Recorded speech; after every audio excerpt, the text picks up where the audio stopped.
நம்முடைய எம்பெருமான் நாராயணனை கூப்பிட்டு ராமா ராமா ராமான்னு சொல்லி வைகுந்த வாசா சீனிவாசா வெங்கட்ரமணா இன்னைக்கு ஏகாதசி நாளிலே இந்த ஏகாதசி நாளிலே நம்ம வந்து வழிபட்டாலே நமக்கு சிறப்பு. எல்லா நாட்களிலுமே மார்கழி மாதம் என்பது சிறப்பு. இப்போ பார்த்தீங்கன்னா ஒவ்வொரு ஆலயத்தில் பார்த்தீங்கன்னா பெருமாள் கோயிலுக்கு ஓடணும். பெருமாள் கோயிலுக்கு போய் தரிசனம் பண்ணணுமே அப்படின்ட்டு மார்கழி மாதத்தில் ஆனால் அப்போல்லாம் ஓடுவேன்.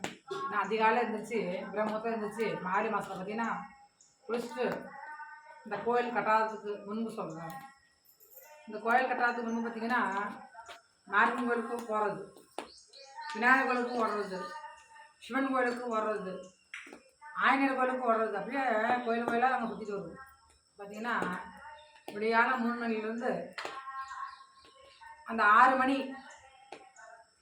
வரைக்கும் பார்த்தீங்கன்னா பல கோயில்களுக்கு சுற்றி வருவேன். அதிகாலை அந்த மார்கழி மாத பூஜையை பார்க்குறதுக்கு ஒவ்வொரு தலத்துக்கும் ஓடுவோம்.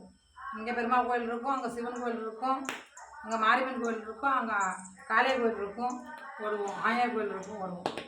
ஆனால் பார்த்திங்கன்னா நம்ம தளத்தில் பார்த்திங்கன்னா இப்போ ஆலயத்தில் எனக்கு அம்பாள் மனமகிழ்ந்து ஈஸ்வரன் ஆனால் அப்பன் ஈஸ்வரன் வந்து ஒரே இடத்துல வந்து இந்த ஆலயத்தை கட்டு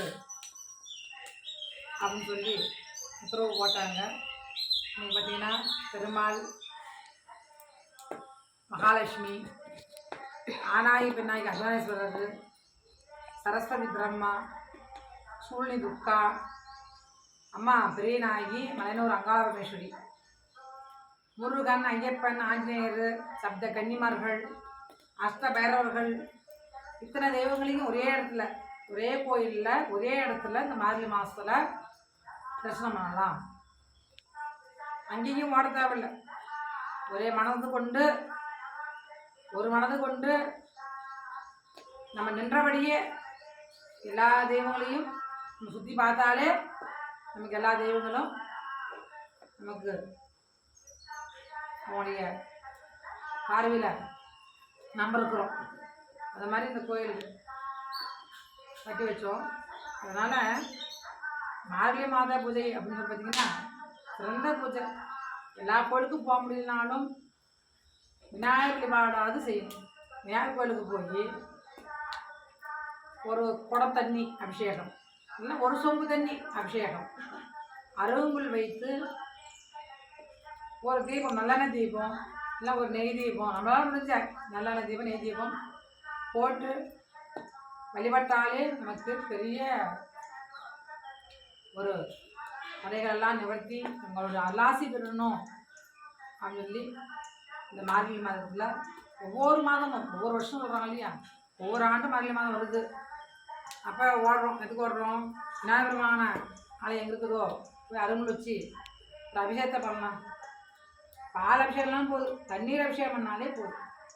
இறைவனுக்கு தண்ணீரால் அபிஷேகம் பண்ணாலே, ஜலத்தால் அபிஷேகம், கங்கை, காவேரி, கோதாவரி, நர்மதா, சிந்து அப்படின்னு சொல்லி மனசில் நினச்சிக்கிட்டே அபிஷேகம் பண்ணாவே போதும், அதாயிரும். ஏன்னா அது நம்ம பண்ணுற பூஜையை பார்த்திங்கன்னா பிரம்மூர்த்தத்தில் பண்ணுறோம்.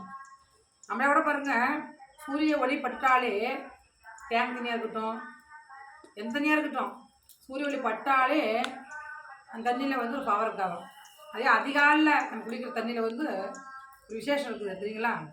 அந்த விசேஷம் என்னென்னு பார்த்திங்கன்னா சூரியன் உதயத்துக்கு முன்பே 4 to 6 அந்த 4:30 மணிக்கு மேலே 6க்குள்ளே அந்த குளிக்கிற தண்ணி பார்த்திங்கன்னா கங்கையாகவும் காவேரியாகவும் நர்மதாவாகவும் நமக்கு வந்து பார்த்திங்கன்னா எல்லாமே அதை வந்து அந்த ஜலம் நம்ம வீட்டுக்கு ஜலமே மனசில் நினச்சிட்டு குளிக்கணும் கட்டாயம். அப்படி அதுவாகவே ஆகட்டும்னா அதுவாகவே ஆகும்.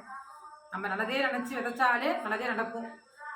தீதை நினச்சால் தீது விளைங்கிற மாதிரி, நல்லது நினச்சா நல்லது தானே வரும்னு சொல்ல மாதிரி நம்ம வந்து நல்லதே என்னங்க முன்னேற்றம் பாதையே நினைங்க, சாதிக்க முடியாது ஒன்றும் இல்லைங்கிற மாதிரி எனக்கு பகவானுடைய அருள் வேண்டும். பூஜை பண்ணுறேன், வேள்வி பண்ணுறேன், 40 நாள் விரதங்கள் இருக்கிறோம், அரை மண்டல விரதங்கள் இருக்கலாம், காமண்டல விரதங்கள் இருக்கலாம். இந்த மாதிரி விரதத்தன்மை கொண்டு இறைவனை நம்ம வந்து அவருடைய நம்ம வந்து வசியப்படுத்தலாம்.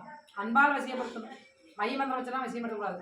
யாரை மைய வச்சு வசியம் பண்ணலாம், யாரை பொய் சொல்லி வசியப்படுத்தலாம், யாரை பொய் பேசி வசியப்படுத்தலாங்கிறதெல்லாம் அதெல்லாம் நிலைக்காது. எனக்கும் பொய் சொல்கிறதுனாலையோ இல்லை மை வைக்கிறதுனாலையோலாம் எதுவுமே வந்து வசியம் ஆகாது. உண்மையான அன்பு, உண்மையான நேசம், உண்மையான பாசம் சொல்கிறாங்க இல்லையா, அது மாதிரி இறைவங்கிட்டையும் வைக்கணும், நம்ம கூட பலவங்கிட்டையும் வைக்கணும். சொல்லுவாங்க இல்லையா, நாவல் ஒன்று பேசிக்கிட்டு உள்மனதில் ஒன்று பேசுவாங்க இல்லையா, அது மாதிரி பேசினால் நமக்கு என்ன ஆகும், அவதூறாக இருந்தால் அதே பெரிய நமக்கு ஒரு தோஷமாக ஆகும்னு சொல்லுவாங்க.